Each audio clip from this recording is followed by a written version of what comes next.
So in this experiment from Germany,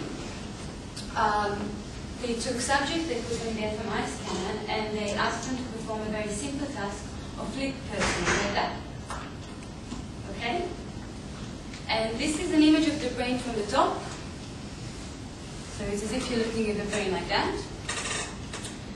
And we can see through the fMRI that the bits of the brain here to the right or to the left, which are roughly the areas that are responsible for the lips, are activated. So it all looks normal and nice. That's a good picture. Let me show you what happens in the brain of amputees that suffer from phantom pain. So we have the same activation of the lips to the right or to the left as we've seen for the control participants. But on top of that, we have this activation here. Can you all see it? This is activation for the lips, because we're moving the lips. But it is positioned above the lips. Do you remember what's above of the face in the homunculus? The hands, right? So something's happening here. It's happening only on one side, the amputated side.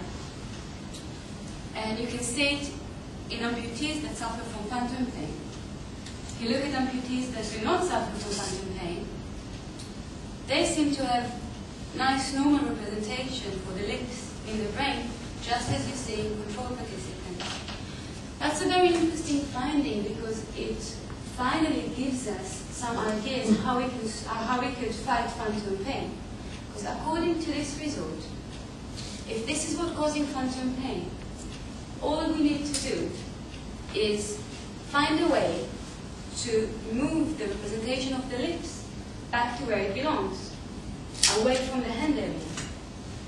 And one possible way that people were thinking that we could do that is if we could provide stronger representation of the hand that is missing in the brain. And how can you represent a hand that is missing? Through the mirror box. So this is an idea why the mirror box should work. In practice, we're not too happy with it, right?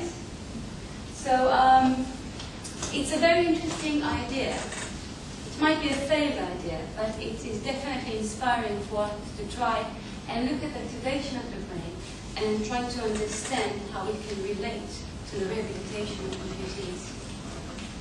So to summarize everything that I've told you today, I think it's fair to say that following amputation, individuals would have tremendous difficulties learning to adapt to the new routine. But what we often forget is that the brains of the amputees as well would have to adapt to a new situation, and that's because a major input and output that the brain constantly receives is going to end.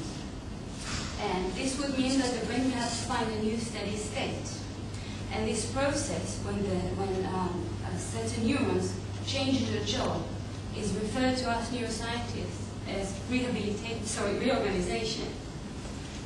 And it is possible that reorganization is maladaptive. It is possible that it is harming the amputees, it is giving them phantom pain, it might be giving them these distortions in visual perception that I've shown you before.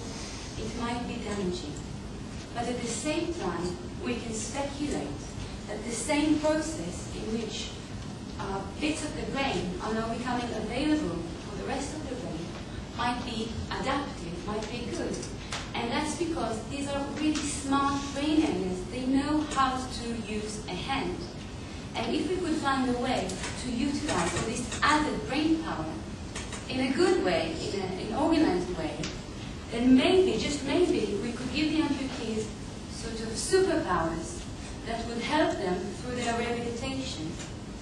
This view is still far away from us. We are currently at the stages of basic science, but if there's one thing I would like to give you to take home with you, is that I truly believe that rehabilitation and reorganization go hand in hand.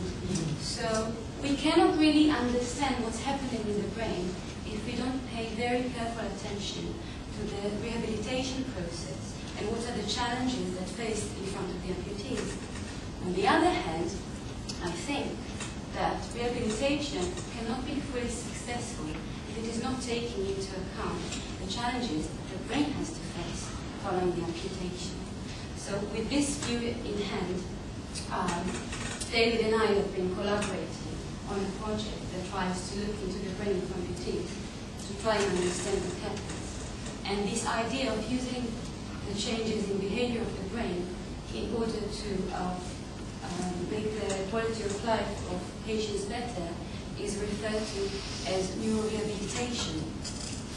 And in our efforts to bridge the gap between reorganization and rehabilitation, we are focusing on 3 aspects that are associated to rehabilitation, and we are expecting to give lots of challenges to the brain. The first one is motor learning with the remaining hand. So there's lots of tasks that the kids will have to pick up extremely quickly, and they'll have to learn to do it with one hand. And given that our world is designed for bimanuals, this is quite a task. Second aspect is prosthesis usage. I'm doing it. So prosthesis usage, as David has demonstrated, comes in different forms, and it is definitely a big challenge.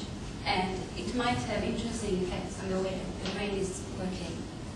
And finally, and probably most importantly, phantom pain, which does pose a serious medical problem, and that have been tackled by so many different ways with very poor results, and we're hoping our approach might advance further our understanding of what are the mechanisms that cause this pain.